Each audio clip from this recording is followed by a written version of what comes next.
全观众朋友来看这新闻，讲到世界各地头拢伫咧迎接2024年，伫英国伦敦卡井啊用精声来庆祝新年的历史已经有100年咯。另外，伫澳洲、纽西兰、杜拜等所在拢用烟火庆祝。来讲到中国一寡主要城市，因为安全和污染问题，因是禁止放烟火的。目前呢，世界当中抑有一寡所在伫咧烧战，亲像俄乌战争以下冲突，当地百姓也祈求讲早一日登到和平。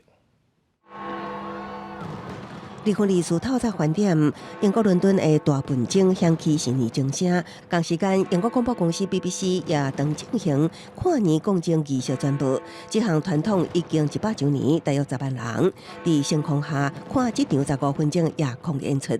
包括发射1.2万支烟火，出动600架无人机，加点到430帕的电火，伴随灿烂烟火点火，展开新的一年。欧洲真侪高大城市，像德国柏林、希腊雅典、意大利罗马等，拢用壮丽声光点到夜空，带来全球同齐告别2023。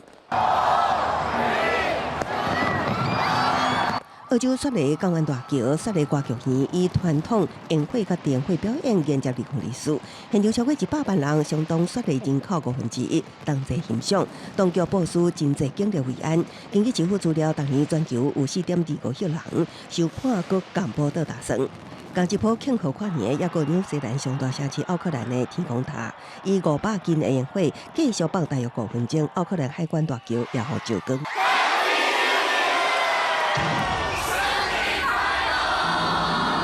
香港维多利亚港灿烂的烟火点到夜空，比较之下，中国真侪主要城市因为安全甲避免空气污染考量，禁止放烟火，显得较安静。印度新德里灯火突然无达到，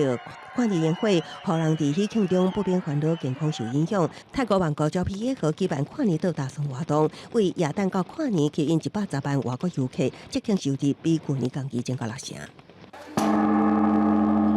日本半暝啊，寺庙神社钟仔声响起，也会当啉到免费的小牛奶甲番麦汤。东京成中时有来自国内外游客排队共钟祈福，系新年愿望。穏やかに過ごせていいです。世界上观摩天大楼阿拉伯联合大公国代表哈利法塔放壮观烟火迎接2024。当地小镇以色列特拉维夫代表阿兹列里中心都去点火同齐迈向胜利，和哈马斯靠爱人一家小机关，请人赶紧回来。We will have good news from the deal. 以无数人上济的巴基斯坦政府禁止所有跨年庆祝活动，表示团结支持当地受苦的巴勒斯坦人。同款处理战争的俄罗斯安定甲去年同款，因为小镇取消新年烟火甲音乐会等庆祝活动30。西部边境城市贝尔格罗德和乌克兰攻击夺走24条人命，部分所在已经将跨年庆祝取消。公司新闻为人编译。